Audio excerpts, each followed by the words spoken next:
BUMN, BUMD dan lain sebagainya betul-betul mengedepankan yang kita sebut dengan governance atau tata kelola perusahaan yang baik itu. Sebetulnya kalau khusus BUMN dari Kementerian BUMN kan sudah memiliki suatu nilai-nilai. Kalau Bu Satri kan jagonya nih berakhlak, itu akhlak. Itu harapannya itu betul-betul masuk ke dalam jiwanya para manajemen BUMN tersebut gitu loh. Karena tidak berakhlak jadinya berurusan dengan KPK. 120 orang pejabat pimpinan tinggi di Indonesia ini perempuan.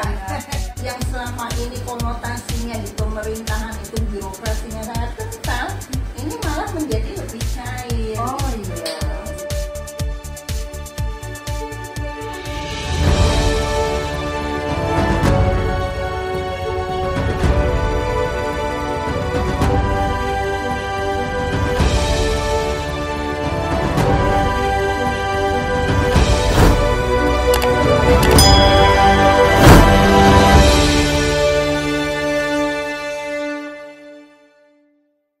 Assalamualaikum warahmatullahi wabarakatuh.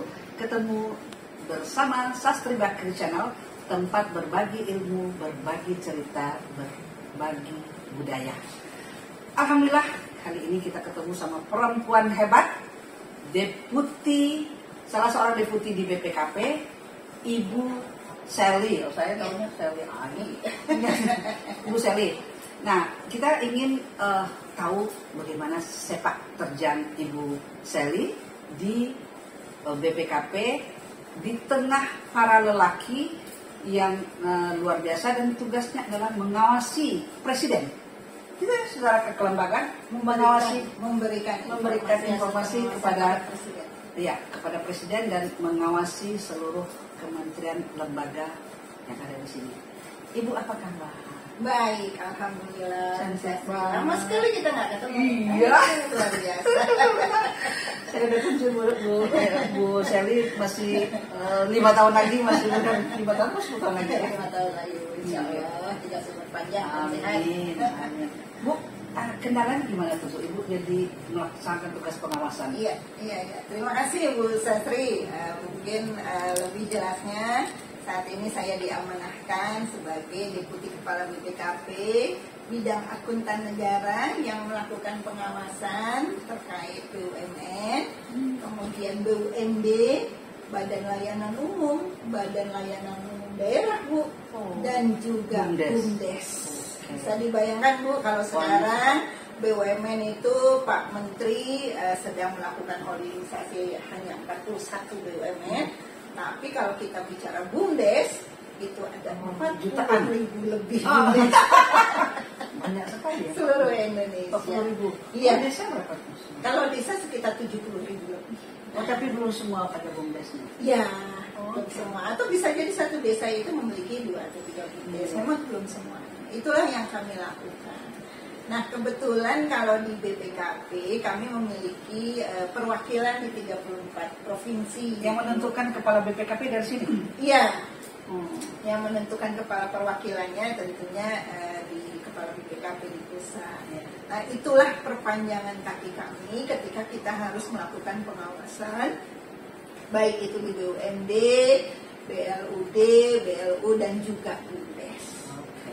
Kalau Ibu tadi bertanya bagaimana tantangannya, sangat luar biasa ya.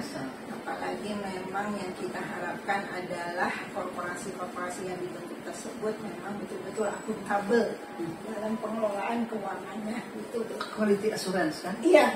Jadi kami melakukan 2 hal, baik itu dari sisi assurance-nya maupun dari sisi consulting-nya. Jadi itulah sebagai fungsi internal auditor. Ya.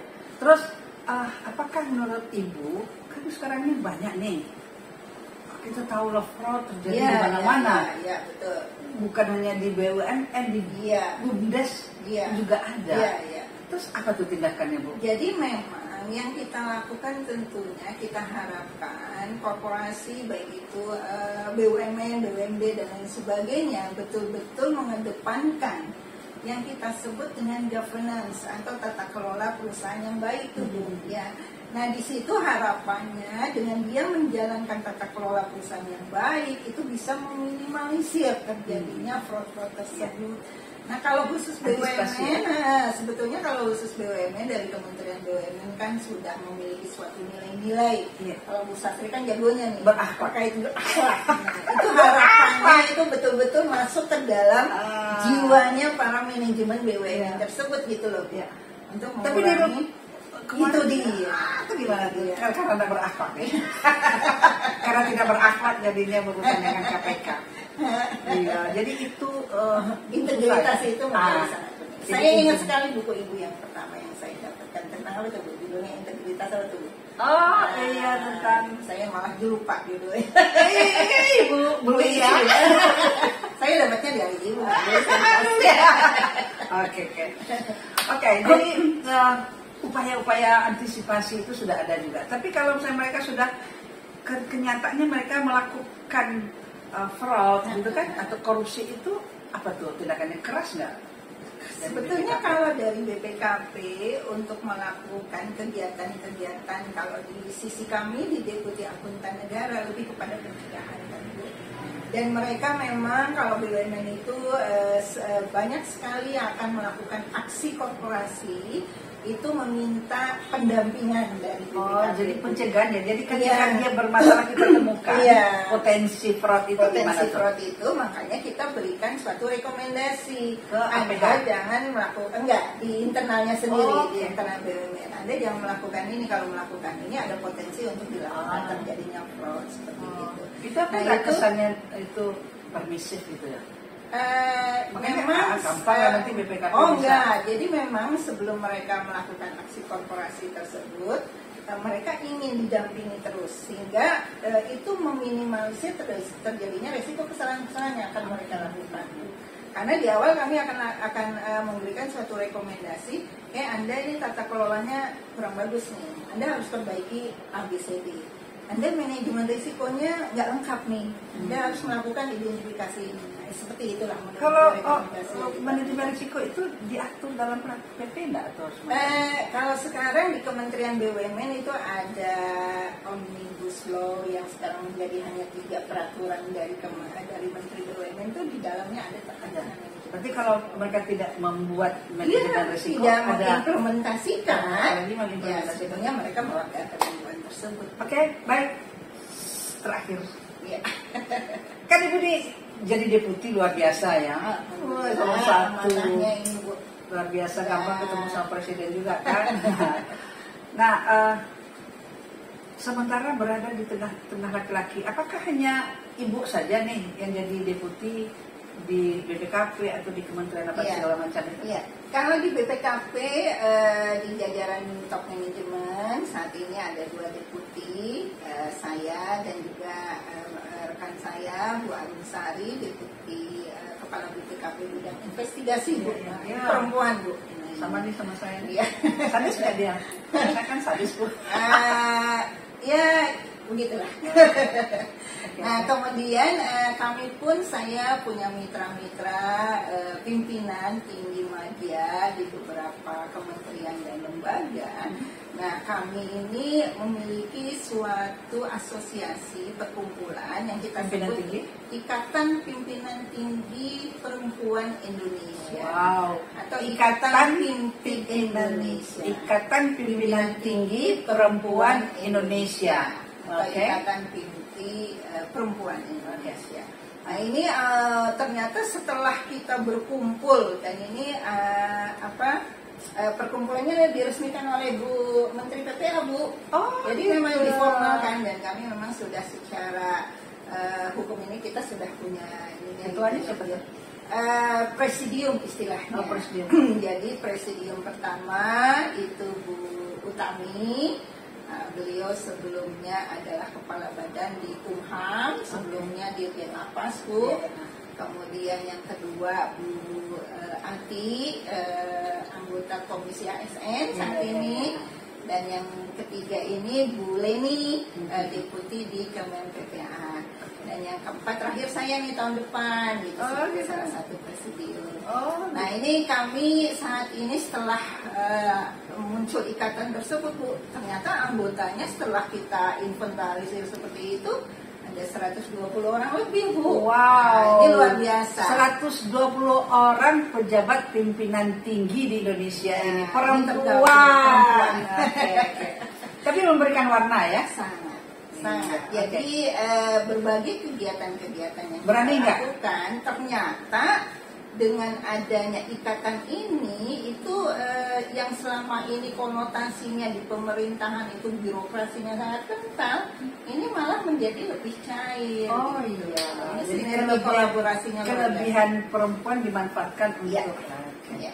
Jadi berani ya Apanya, Bu? untuk menyuarakan kebenaran. Iya. Ini ada puisinya loh, kebenaran tanpa rasa takut. Iya. Truth without fear. Iya. We Itulah had buku better kan? boys Ini baru it ingat. together. Gitu. Oke, harapan Ibu terakhir Ibu, harapan bagaimana Ya, perempuan tentunya. mestinya tidak hanya eselon 1, jadi menteri banyak-banyak. Iya. Gitu. Salah satu yang memang gagasan ini muncul, kita ingin juga menyuarakan dan membangkitkan semangat-semangat perempuan ya, tidak hanya di birokrasi sebetulnya. Kalau di birokrasi memang kita mengharapkan akan muncul leadership baru dari perempuan, dan ini kalau menurut kami itu bukan pekerjaan yang mudah karena di situ kita menjalankan dua sisi peran ya Bu Iya, ya, domestik peran domestik dan itu itu salah satu kalau bisa dibilang kendala yang terjadi. Nah, ini yang kita coba memberikan pengertian ke kawan-kawan di ASN gitu. Tapi di sisi lain kegiatan-kegiatan kami juga memberdayakan perempuan yang ada gitu melalui tadi kegiatan-kegiatan kewirausahaan dan lain sebagainya. Nah, kegiatan ini kan merupakan kolaborasi antar kementerian. Nah, dengan adanya ikatan ini sebetulnya akan lebih mudah untuk berkolaborasi. Dan kita lihat nanti apakah memang betul lebih mudah ya ketemu dalam sebuah kolaborasi dalam tes event. Siap. Oke. Baik, terima kasih banyak Bu. Sama-sama. Enak sekali ya bincang-bincang mau mengalir cepat. Memang sudah teruji Ibu Sally. Tanpa ada skenario ya, Bu. Tanpa ada skenario, tiba-tiba aja di apa namanya? Ditodong ya, dan lancar saja. Mudah-mudahan kita semua bisa mengambil hikmah, terutama perempuan-perempuan Indonesia untuk berani bersuara atas nama kebenaran. Terima kasih Bu. Ya, sama-sama. Terima kasih juga. Terima kasih banyak. Salam sehat Assalamualaikum. semuanya. Salam demokrasi, salam